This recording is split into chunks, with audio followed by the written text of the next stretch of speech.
Today marks a significant milestone in my life as I find myself back in the family home, a place rich with cherished memories and walls that seem to whisper stories from the past. My cat Roy is here too, his excitement infectious as he darts around, filling the space with a sense of joy I can't help but share.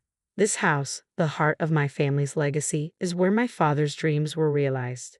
He transformed it into an extraordinary estate, now valued at $6 million, a monument to his life's work and a legacy he left behind for me. After his passing, it became mine, but now, in his absence, my husband is eager to claim a part of this inheritance, arguing that it should belong to both of us. Yet, I stand firm, armed with documents that affirm my sole ownership. My name is Marilyn. I'm 40 years old and I work in the digital realm at an online bank. My career path mirrors the financial principles my parents instilled in me, lessons in money management and financial responsibility that continue to guide me today. Though I grew up with affluence, my parents ensured I lived a grounded life. Our meals were simple, our allowance modest, and my education was in a public school, choices that stood in stark contrast to the expectations others might have had. Despite this, rumors of our wealth led many to believe my life was a parade of luxury and leisure. Marilyn, with your grand house and wealth, life must be a breeze, right? You must have all the latest gadgets and games. Can we come over and play? Were frequent questions from peers who envisioned a life for me that was far from my reality. I didn't have the newest toys or gaming consoles, yet the assumption persisted that I did, and it seemed like many were more interested in the perceived perks of my lifestyle than in me as a person. Today, standing in this house surrounded by both the tangible and intangible remnants of my heritage, I'm reminded of what truly enriches my life. It's not material wealth, but the values and memories that have shaped who I am. Growing up in a financially secure family often put me in uncomfortable situations where friends or acquaintances asked for money, something that made me uneasy. It felt like a contradiction to the lessons of self-reliance and discretion my parents had taught me. This discomfort deepened during an incident when I accidentally broke Emma's gaming console.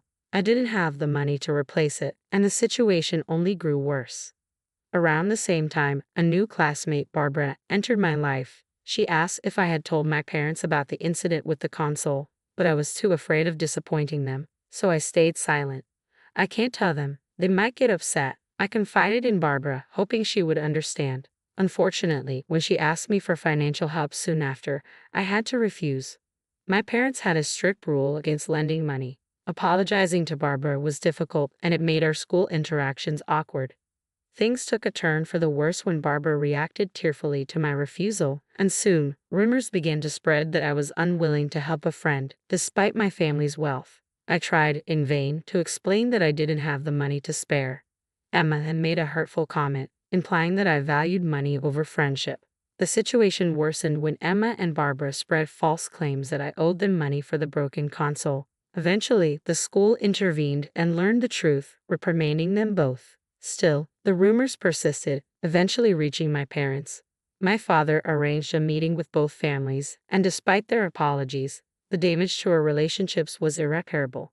I chose to distance myself from Emma and Barbara, though their cold stares and whispered comments lingered. That evening, my dad offered some advice that would stay with me through the years. He stressed the importance of being firm in our decisions, especially when it came to money.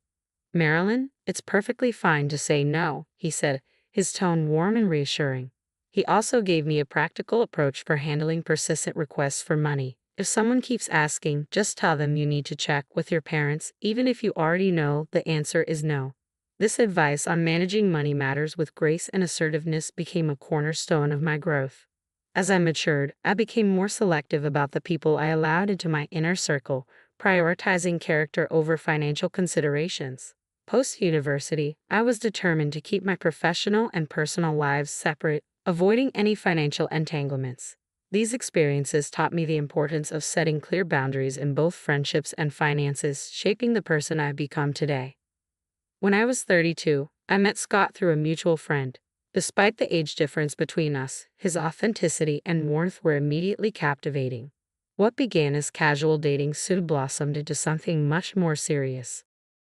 3 years later, we celebrated our commitment to each other with a beautiful wedding, much to my parents' delight. A month into our marriage, my father suggested we invite Scott over to our home. I hesitated at first. Scott was a talkative person, and I worried he might inadvertently share sensitive family matters. Still, feeling more secure in our relationship, I decided it was time to introduce him to my family's world. During the visit, Scott was visibly impressed by our home, revealing that he hadn't fully grasped the extent of our wealth. The visit went smoothly, but I was uncomfortable with his relentless questions about our finances on the drive home, especially since I wasn't fully aware of the details myself. A few months later, everything changed. My mother called to inform me that my father had been hospitalized.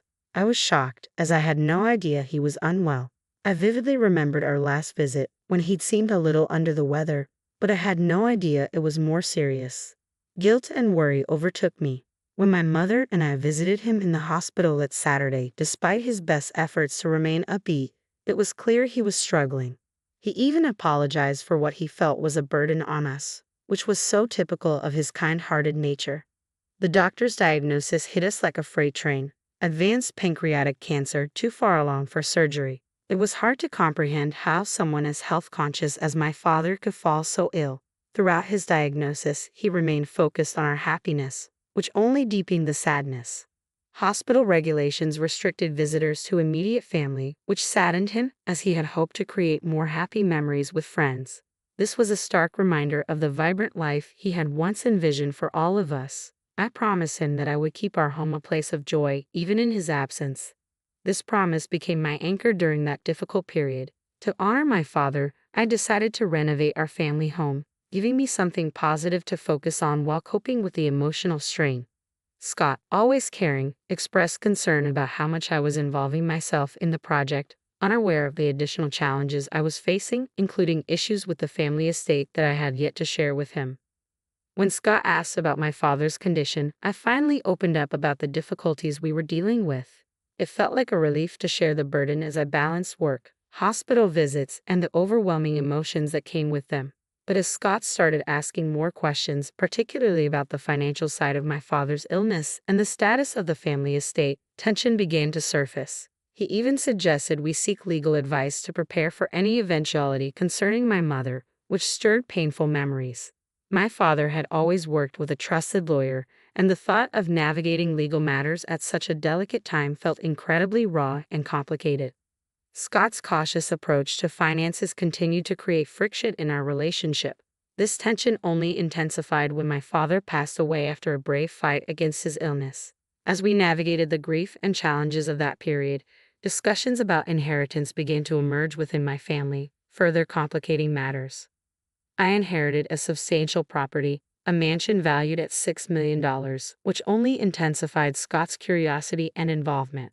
Despite my best efforts to keep him out of these discussions, his excitement about moving into the mansion and his relentless questions about financial details caught me off guard. It wasn't long before I discovered that, at the funeral, Scott had spoken with my cousin, who had casually mentioned that it would be a waste for such a grand house to remain empty. That offhand remark only added fuel to the fire and complicated things further. Although I made it clear to Scott that the inheritance was mine alone and not something to be shared, he seemed unwilling or unable to accept this. The tension between us deepened, and our relationship grew increasingly strained. At my father's funeral, Scott was physically present but emotionally distant, offering no help with the memorial services or the legal matters that followed. As we struggled to adjust to daily life after the funeral, Scott shocked me with the revelation that he had changed the ownership of the family home into his name. He presented legal documents as proof. This betrayal wasn't just a breach of trust. It was a clear violation of the respect and boundaries I had always expected in our marriage. The inheritance issues brought deeper, underlying problems to the surface, forcing us to question our values, the trust between us, and the future of our relationship. When Scott bluntly suggested we could continue living together as roommates in the house with little financial contribution from him, and even threatened divorce if I disagreed, I was devastated. The sheer magnitude of his actions and proposals was overwhelming. I pleaded with him to reconsider, hoping he would realize the emotional and relational turmoil his decisions had caused. Scott justified his unilateral action by claiming he had consulted a lawyer, but this revelation only escalated the tension. It became clear that divorce was inevitable. I felt utterly betrayed and isolated, and I knew I had to distance myself from the life and the home I had shared with Scott. His actions seemed to reflect a dramatic shift in his perspective on money, one that had poisoned both our relationship and my sense of trust. The situation worsened the following day when Scott demanded the house keys, claiming ownership. His attempt to enter the house was thwarted by security, but the damage had already been done. I provided Scott with the legitimate ownership documents, proving that the house was indeed mine, a gift from my father. Upon seeing the proof, Scott was taken aback. He had entrusted a man named Frank to handle the legalities of changing the ownership, paying him $410,000, only to find out it was all a scam. Frank was nowhere to be found, ignoring all of Scott's attempts to contact him. Scott's frustration quickly turned toward me. He accused me of overspending and questioned my understanding of inheritance laws. Despite his efforts to mend our relationship and his suggestion that we give our marriage another shot, the trust we once shared was irreparably damaged. I had to ask the security guard to escort him off the property, marking the end of a painful chapter in my life. In the months that followed, I had ample time to reflect on everything that had transpired. This period of introspection helped me understand just how crucial trust and honesty are in a relationship. The ordeal with Scott, filled with deceit and betrayal, taught me to guard against letting financial matters cloud my judgment. During the first memorial service for my dad at our family temple, Scott made an unexpected appearance. Since our divorce, his life had taken a downward turn. He was unemployed and facing financial difficulties. Seeing him there, visibly distressed and out of place at such a solemn event, was a stark reminder of how drastically our lives had diverged since the split. His tearful attempt to apologize caused a stir among my relatives. Despite his emotional state, I knew I had to ask him to leave, and security had to intervene to ensure it happened. This moment, though difficult, reinforced my desire to move forward and leave our shared past behind. I decided it was time to move out of my parents' home, a choice I had been considering for some time. I found a new place to live, severing ties with Scott completely. Meanwhile, Scott continued to visit the property, which my mom and I had transformed into a rental villa. This new venture allowed us to turn the family property into a source of joy and a retreat for many visitors. On his part, Scott appeared to be making positive strides. He secured a new job and seemed committed to starting fresh. Transforming the family home into a rental villa not only fulfilled my dad's vision but also created a warm and inviting space for guests from all walks of life. Known for its stunning views and beautiful garden, the villa quickly gained popularity, hosting intimate weddings and large family gatherings. Working alongside my mom on this project brought us closer and filled us with joy. As the villa's success grew, we decided to enhance it further, adding a swimming pool, a cozy outdoor lounge, and a playful area for children. Each new addition made the villa even more appealing, turning it into a beloved destination for relaxation and celebration. It symbolized a new chapter of growth and happiness for us. Our dedication to ensuring a fantastic experience for every guest paid off, as the villa became a favored retreat for those seeking peace and memorable experiences. This project became more than just a business venture. It was about fulfilling my father's dream and creating cherished memories for everyone who visited. Taking care of the villa's garden brought me immense joy, and transforming our family home into a vibrant place for gatherings and fun filled me with pride. I could almost sense my father's pride looking down on us, seeing his vision come to life. This endeavor not only realized his dream but also provided us with financial stability and a newfound sense of freedom. Throughout this journey, I learned valuable lessons about trust, finance, and the strength required to carve out my path, independent of past challenges. This process of self-discovery taught me that facing difficulties can strengthen and motivate one to keep moving forward. From friends, I heard updates about Scott, who seemed to be turning his life around by finding meaningful work and learning from his past mistakes. Knowing he was making positive changes brought me a sense of calm, as it became clear that both of us were advancing and maturing in our own ways. My father's vision became a catalyst for growth, not just for my mom and me, but for every guest who visited the villa. It transformed into a hub of joy and celebration, a sanctuary where people could create lasting memories. The success of the villa stands as a tribute to my father's vision, embodying resilience and hard work. Through this venture, we created much more than just a place to stay. The villa has become a beacon of happiness, a place for crafting memories, and a testament to the idea that dreaming big and working hard can lead to remarkable outcomes.